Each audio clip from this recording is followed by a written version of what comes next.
ಎಲ್ರಿಗೂ ನಮಸ್ಕಾರ. Welcome back to my channel. ನಾನು ರಮ್ಯಾ. ಇವತ್ತಿನ ವಿಡಿಯೋದಲ್ಲಿ ಕ್ರಿಸ್ಪಿಯಾಗಿ ಸಮೋಸಾನ ಯಾವ ರೀತಿ ಮಾಡೋದು ಅಂತ ತೋರಿಸ್ಕೊಡ್ತಾ ಇದ್ದೀನಿ.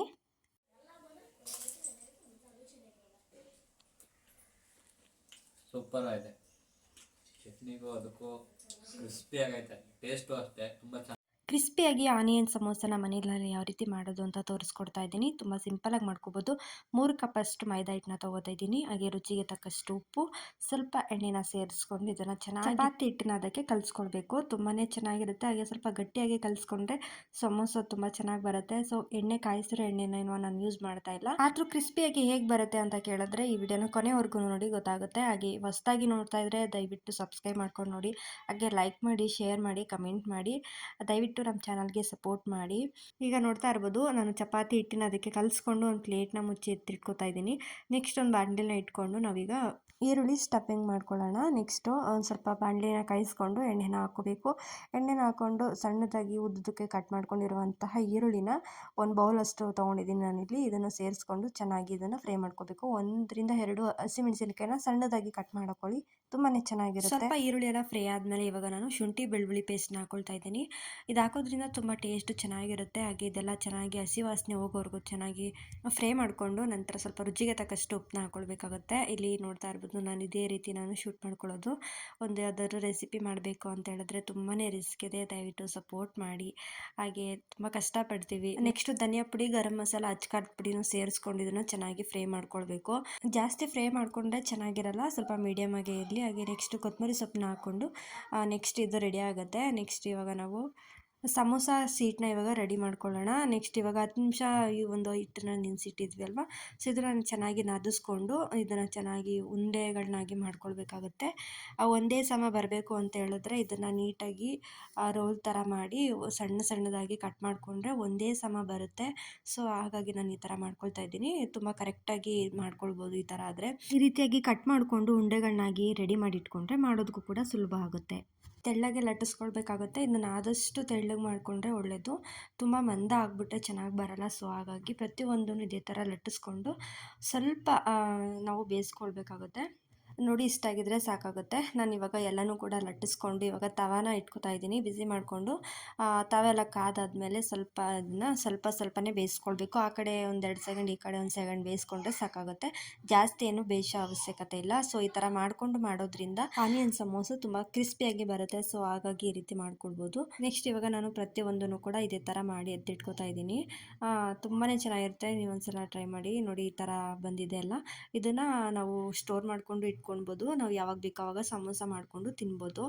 ಒಂದು ಅರ್ಧ ಬೇಯಿಸ್ಕೊಂಡಿದ್ರೆ ಸಾಕಾಗುತ್ತೆ ಅಷ್ಟೇ. ನೋಡ್ತಾ ಇರ್ಬೋದು, ಇದನ್ನು ನಾನು ಸಮನಾಗಿ ಯಾವ ರೀತಿ ಕಟ್ ಮಾಡ್ಕೊತೀನಿ ಅಂತ ತೋರಿಸ್ತೀನಿ ಬನ್ನಿ.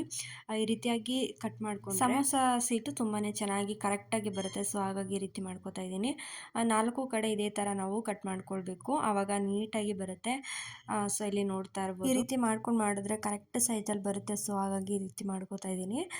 ನೀವು ಇದೇ ಥರ ಟ್ರೈ ಮಾಡಿ ಒಂದ್ಸಲ. ತುಂಬ ಕರೆಕ್ಟಾಗಿ ಬರುತ್ತೆ, ಒಂದೇ ಸಮ ಬರುತ್ತೆ ಸಮೋಸ. ಸೊ ಹಾಗಾಗಿ ಒಂಥರ ನೋಡೋದಕ್ಕೂ ಕೂಡ ತುಂಬ ಚೆನ್ನಾಗಿ ಕಾಣಿಸ್ತಾ ಇರುತ್ತೆ. ಒಂದೇ ಸಮ ಇರೋದ್ರಿಂದ ತುಂಬ ಚೆನ್ನಾಗಿರುತ್ತೆ. ಸೊ ಹಾಗಾಗಿ 4 ಕಡೆ ಇದೇ ಥರ ನಾನು ಕಟ್ ಮಾಡಿ ರೆಡಿ ಮಾಡಿ ಇಟ್ಕೊತಾ ಇದ್ದೀನಿ. ನೆಕ್ಸ್ಟ್ ಇದು ವೇಸ್ಟ್ ಆಗಿರುವಂಥದ್ದು ಪೀಸಸ್ ಇದೆಯಲ್ವ, ಅದು ವೇಸ್ಟ್ ಆಗೋ ಥರ ಏನೂ ಇಲ್ಲ. ಅದನ್ನು ನಾವು ಚಿಪ್ಸ್ ಥರ ಮಾಡ್ಕೊಳ್ಬೋದು. ಈ ರೀತಿ ಕಟ್ ಮಾಡಿ ಎಣ್ಣೆಗೆ ಹಾಕ್ಕೊಂಡ್ರೆ ತುಂಬ ಚೆನ್ನಾಗಿರುತ್ತೆ, ಚಿಪ್ಸ್ ಥರ ಆಗುತ್ತೆ. ಸೊ ಇಲ್ಲಿ ನೋಡ್ತಾ ಇರ್ಬೋದು, ಈ ಸೀಟೆಲ್ಲ ರೆಡಿ ಆಯಿತು. ನಾನು ಎಲ್ಲನೂ ಕೂಡ ಇದೇ ಥರ ಮಾಡಿಕೊಂಡು ಮಧ್ಯಾಹ್ನ ಕೂಡ ಇದನ್ನು ಕಟ್ ಮಾಡ್ಕೊಳ್ತಾ ಇದ್ದೀನಿ. ಒಟ್ಟಿಗೆ ನಾವು ಈ ರೀತಿ ಮಾಡ್ಕೊಂಡು ಮಾಡೋದ್ರಿಂದ ಕೆಲಸನೂ ಕಮ್ಮಿ ಹಿಡಿಯುತ್ತೆ, ಹಾಗೆ ಒಂದೇ ಸಮನೂ ಬರುತ್ತೆ. ನೋಡೋದಕ್ಕೂ ತುಂಬ ಚೆನ್ನಾಗಿ ಕಾಣಿಸ್ತಾ ಇರುತ್ತೆ ಸಮೋಸ. ಇಲ್ಲಿ ನೋಡ್ತಾ ಇರ್ಬೋದು, ಒಂದೇ ಸಮ ಇದೆ, ತುಂಬ ಚೆನ್ನಾಗಿರುತ್ತೆ. ಯಾಕೆ ಅಂತ ಹೇಳಿದ್ರೆ ಒಂದೊಂದು ಸೈಜಲ್ಲಿದ್ದರೆ ಚೆನ್ನಾಗಿರಲ್ಲ. ಒಂದೇ ಸೈಜಲ್ಲಿ ನಾವು ಸಮನಾಗಿ ಮಾಡ್ಕೊಳ್ಬೇಕು ಅಂದರೆ ಆರಾಮಾಗಿ ಈಸಿಯಾಗಿ ಈ ರೀತಿ ಟ್ರೈ ಮಾಡ್ಬೋದು. ಎಲ್ಲನೂ ಕೂಡ ಉಳಿದಿದ್ದೆಲ್ಲ ನಾನು ಇದೇ ಥರ ಮಾಡಿ ಎಲ್ಲ ರೆಡಿ ಮಾಡಿ ಎತ್ತಿಟ್ಕೊತಾ ಇದ್ದೀನಿ. ನೆಕ್ಸ್ಟ್ ಇದಕ್ಕೆ ಸಮೋಸ ಪ್ಯಾಕ್ ಮಾಡೋದಕ್ಕೆ ಒಂದು ಪೇಸ್ಟ್ನ ಮಾಡ್ಕೊಳ್ಬೇಕಾಗತ್ತೆ. ಯಾಕೆಂದರೆ ಸೀಟೆಲ್ಲ ಅಂಟಿಸ್ಬೇಕಾಗುತ್ತೆ. ಸೊ ಹಾಗಾಗಿ ಈ ಥರ ಒಂದು ಪೇಸ್ಟ್ನ ನಾವು ರೆಡಿ ಮಾಡ್ಕೋಬೇಕು. ಸ್ವಲ್ಪ ಮೈದಾ ಹಿಟ್ಟನ್ನು ಹಾಕ್ಕೊಂಡು ಸ್ವಲ್ಪ ಅದಕ್ಕೆ ನೀರನ್ನ ಸೇರಿಸ್ಕೊಂಡು ಈ ರೀತಿಯಾಗಿ ಮೈದಾ ಪೇಸ್ಟ್ನ ಇವಾಗ ರೆಡಿ ಮಾಡ್ಕೊಂಡಿದ್ದಾಯಿತು. ನೋಡಿ, ಈ ಒಂದು ಹದದಲ್ಲಿದ್ದರೆ ಸಾಕಾಗುತ್ತೆ. ನೆಕ್ಸ್ಟ್ ನಾನು ಯಾವ ರೀತಿ ಇದನ್ನು ಸ್ಟಫಿಂಗ್ ಎಲ್ಲ ಹಾಕಿ ಕೋಟಿಂಗ್ ಮಾಡ್ತೀನಿ ಅಂತ ತೋರಿಸ್ತೀನಿ ಬನ್ನಿ. ಈಗೆಲ್ಲ ರೆಡಿ ಆಗಿದೆ. ಇವಾಗ ಇದನ್ನು ನಾವು ಟ್ರಯಾಂಗಲ್ ಶೇಪಲ್ಲಿ ಈ ಥರ ಮಡಚ್ಕೊಂಡು ನೆಕ್ಸ್ಟ್ ಅದನ್ನು ರಿಟರ್ನ್ ಇಲ್ಲಿಗೆ ಹಾಕ್ಕೊಂಡು ಇವಾಗ ಇದಕ್ಕೆ ಪೇಸ್ಟ್ ಇರುತ್ತೆ ಅಲ್ವಾ, ಇದನ್ನು ಅಂಟಿಸ್ಕೊಂಡ್ರೆ ಆಯಿತು. ತುಂಬಾ ಈಸಿಯಾಗಿ ಮಾಡ್ಕೋಬೋದು. ಆರಾಮಾಗಿರುತ್ತೆ.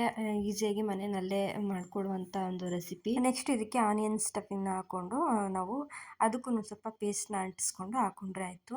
ನೋಡ್ತಾ ಇರ್ಬೋದು ಎಷ್ಟು ನೀಟಾಗಿ ಬರ್ತಾ ಇದೆ ಅಂತ. ಆರಾಮಾಗಿ ಮಾಡ್ಕೊ ಮನೆಯಲ್ಲಿ ನಾವು ಸಮೋಸ ಸೀಟ್ನ ರೆಡಿ ಮಾಡಿ ಇಟ್ಕೊಂಡಿದ್ರೆ ಯಾವಾಗ ಬೇಕಾದರೂ ನಾವು ಈ ರೀತಿ ಸಮೋಸ ಮಾಡ್ಕೊಂಡು ತಿನ್ಬೋದು. ಬೇಕು ಅಂದಾಗ ನಾವು ಈ ಥರ ಆರಾಮಾಗಿ ಮಾಡ್ಕೋಬೋದು. ಸೊ ಈ ರೀತಿಯಾಗಿ ಪೇಸ್ಟ್ನ ಅಂಟಿಸ್ಕೊಂಡು ಇದನ್ನು ರಿಟರ್ನ್ ಮಾಡೋದು ಅಷ್ಟೇ ಆಯಿತು. ಸಮೋಸ ಮಾಡೋಕ್ಕೆ ಬರದೇ ಹೋದರೂ ಕೂಡ ಆರಾಮಾಗಿ ಮಾಡ್ಕೋಬೋದು. ಈ ಒಂದು ಟ್ರಿಕ್ಸ್ನ ನಾವು ಫಾಲೋ ಮಾಡಿದ್ರೆ ನಾವು ಕಟ್ ಮಾಡ್ತೀವಿ ನೋಡಿ, ಆವಾಗ ಒಂದು ಸಮನಾಗಿ ಬಂದರೆ ಸಮೋಸ ಸೀಟು ತುಂಬ ಚೆನ್ನಾಗಿ ಬರುತ್ತೆ, ಎಲ್ಲ ಒಂದೇ ಸಮ ಬರುತ್ತೆ. ಸೊ ಹಾಗಾಗಿ ನಾವು ಪ್ರತಿ ಸಲನೂ ಅಷ್ಟೇ ಟ್ರಯಾಂಗಲ್ ಶೇಪಲ್ಲಿ ಈ ರೀತಿ ಮಾಡಿಕೊಂಡು ನೆಕ್ಸ್ಟ್ ಆನಿಯನ್ಸು ಸ್ಟಫಿಂಗ್ ಇರುತ್ತಲ್ವ ಇದನ್ನು ಕೂಡ ಸೇರಿಸ್ಕೊಂಡು ಮಾಮೂಲಿ ಅದೇ ಥರ ಮಾಡಿಕೊಂಡ್ರೆ ಆಯಿತು. ಎಲ್ಲನೂ ಕೂಡ ಇದೇ ಥರ ಮಾಡಿ ಎತ್ತಿಟ್ಕೊಂಡಿದ್ದೀನಿ. ನೆಕ್ಸ್ಟ್ ಇವಾಗ ಎಣ್ಣೆಯಲ್ಲಿ ಹಾಕ್ಕೊಳ್ಳೋದಷ್ಟೇ. ಸ್ಟಾರ್ಟಿಂಗ್ ಮಾಡೋರ್ಗಂತೂ ತುಂಬ ಆರಾಮಾಗಿರುತ್ತೆ ಕಟ್ ಮಾಡ್ಕೊಂಡು ಮಾಡೋದು.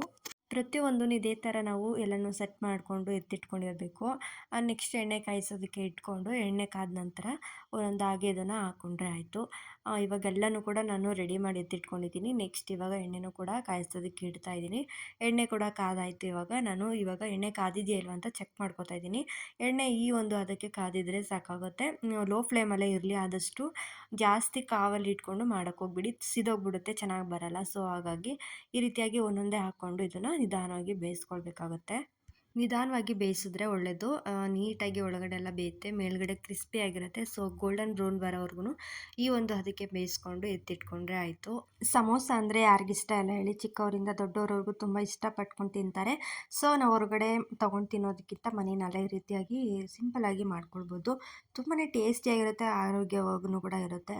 ನಮ್ಮ ಮನೆಯವ್ರಿಗೆ ನಾವೇ ನಮ್ಮ ಕೈಯಾರೆ ಸಮೋಸ ಮಾಡಿಕೊಟ್ಟಂಗೂ ಕೂಡ ಆಗುತ್ತೆ ಅಲ್ವಾ. ಸೊ ಹಾಗಾಗಿ ಮನೆಯವರು ಕೂಡ ತುಂಬ ಖುಷಿಯಿಂದ ತಿಂತಾರೆ. ಸೊ ನಿಜವಾಗ್ಲೂ ತುಂಬಾ ಚೆನ್ನಾಗಿ ಬಂದಿತ್ತು ಸಮೋಸ. ನೀವೊಂದು ಸಲ ಟ್ರೈ ಮಾಡಿ, ಖಂಡಿತವಾಗ್ಲೂ ತುಂಬ ಚೆನ್ನಾಗಿ ಬರುತ್ತೆ, ನಿಮಗೂ ಕೂಡ ಇಷ್ಟ ಆಗುತ್ತೆ.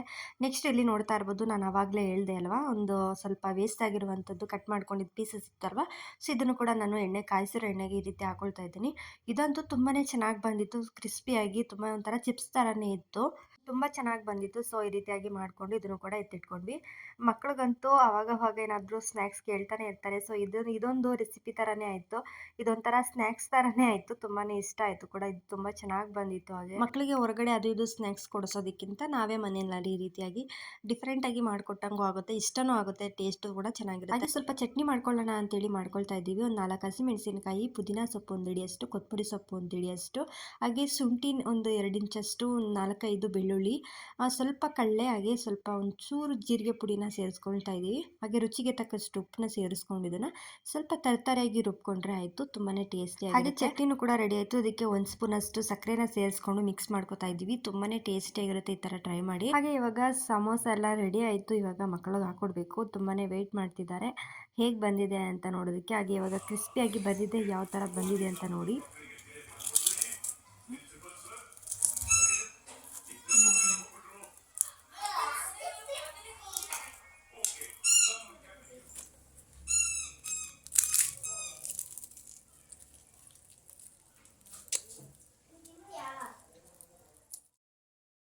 ಟೇಸ್ಟ್ ಎಲ್ಲ ಸಖತ್ತಾಗಿ ಬಂದಿತ್ತು. ಹಾಗೆ ತುಂಬಾ ಕ್ರಿಸ್ಪಿಯಾಗಿತ್ತು, ಒಳಗಡೆ ಎಲ್ಲ ಸಾಫ್ಟಾಗಿತ್ತು. ಸೊ ಈ ಒಂದು ಚಳಿಗೆ ನಾವು ಈ ರೀತಿಯಾಗಿ ಬಿಸಿ ಬಿಸಿಯಾಗಿ ಸಮೋಸನ ಮಾಡ್ಕೊಂಡು ತಿಂತಿದ್ರೆ ಹೆಂಗಿರುತ್ತೆ ಅಲ್ವಾ. ಸೊ ನೀವು ಸಲ ಟ್ರೈ ಮಾಡಿ, ಹೇಗೆ ಬಂತಂತ ಕಮೆಂಟ್ ಮಾಡಿ ತಿಳಿಸಿ. ಹಾಗೆ ಸ್ವಲ್ಪ ಟೀನ ಮಾಡ್ಕೊಳ್ತಾ ಇದ್ದೀವಿ, ಸಂಜೆ ಆಗಿರೋದ್ರಿಂದ ಟೀ ಜೊತೆ ಸಮೋಸ ಮಾಡೋಣ ಅಂತೇಳಿ ಮಾಡಿದ್ವಿ. ತುಂಬಾ ಇಷ್ಟ ಆಯಿತು, ಹಾಗೆ ತುಂಬ ಇಷ್ಟಪಟ್ಟು ತಿಂದರು ಮಕ್ಕಳು ಕೂಡ. ಇವಾಗ ಮನೆಯವ್ರಿಗೆಲ್ಲ ಹಾಕ್ಕೊಡ್ತಾ ಇದ್ದೀವಿ. ನೆಕ್ಸ್ಟ್ ಇದು ಅವ್ರಿಗೆ ಯಾವ ರೀತಿ ಇದೆ ಅಂತ ಟೇಸ್ಟ್ ಮಾಡಿ ಹೇಳ್ತಾರೆ. ಆಮೇಲೆ ಸ್ವಲ್ಪ ಟೀನು ಇತ್ತಲ್ವ, ಟೀನು ಕೂಡ ಸೋದಿಸ್ಕೊಂಡು ಇವಾಗ ಕೊಡ್ತಾ ಇದ್ದೀವಿ. ಸಂಜೆ ಟೈಮಲ್ಲಿ ಈ ರೀತಿಯಾಗಿ ಬಿಸಿ ಬಿಸಿಯಾಗಿ ಟೀ ಮಾಡಿಕೊಂಡು ಈ ರೀತಿಯಾಗಿ ಸ್ನ್ಯಾಕ್ಸ್ನ ಮಾಡ್ಕೊಂಡು ತಿಂತಾ ಇದ್ದರೆ ತುಂಬಾ ಚೆನ್ನಾಗಿರುತ್ತೆ. ಸೊ ಚಳಿಗಾಲ ಆಗಿರೋದ್ರಿಂದ ಈ ರೀತಿ ಏನಾದರೂ ಬಿಸಿ ಬಿಸಿಯಾಗಿ ಸ್ನ್ಯಾಕ್ಸ್ ತಿನ್ನಬೇಕು ಅಂತ ಅನ್ನಿಸ್ತಾ ಇರುತ್ತೆ. ಸೊ ಹಾಗಾಗಿ ಈ ಒಂದು ರೆಸಿಪಿನ ಮಾಡ್ಕೊಂಡು ತಿಂದರೆ ತುಂಬಾ ಚೆನ್ನಾಗಿರುತ್ತೆ. ಸೊ ನೆಕ್ಸ್ಟ್ ಇಲ್ಲಿ ನೋಡ್ತಾ ಇರ್ಬೋದು, ಟೀನ ಈ ರೀತಿಯಾಗಿ ಚೆನ್ನಾಗಿ ನೊರೆ ಭರಿತವಾಗಿ ನಾವು ಗೋಟಾಯಿಸ್ಕೊಟ್ರೆ ಟೀನು ಕೂಡ ಟೇಸ್ಟಿಯಾಗಿರುತ್ತೆ. ಸೊ ಹಾಗಾಗಿ ಇದನ್ನು ಕೂಡ ಹೇಳ್ತಾ ಇದ್ದೀನಿ. ನೆಕ್ಸ್ಟ್ ಇವಾಗ ನನ್ನ ಹಸ್ಬೆಂಡ್ಗೆ ಟೇಸ್ಟ್ ಹೇಗಿದೆ ಅಂತ ಇವಾಗ ಕೇಳ್ತಾ ಇದ್ದೀನಿ. ಬನ್ನಿ ಅವರು ಏನು ಹೇಳ್ತಾರೆ ಅಂತ ನೋಡ್ಕೊಂಡು ಬರೋಣ. ಟೇಸ್ಟ್ ನೋಡಿ ಹೆಂಗಿತ್ತು ಅಂತ ಹೇಳಿ.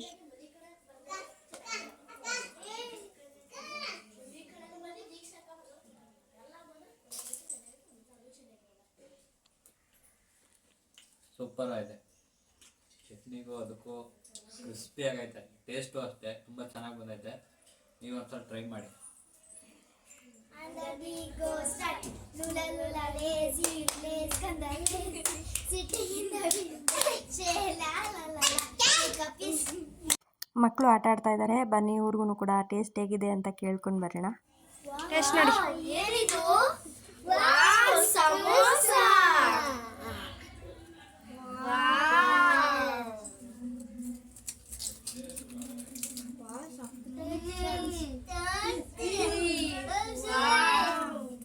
Super super.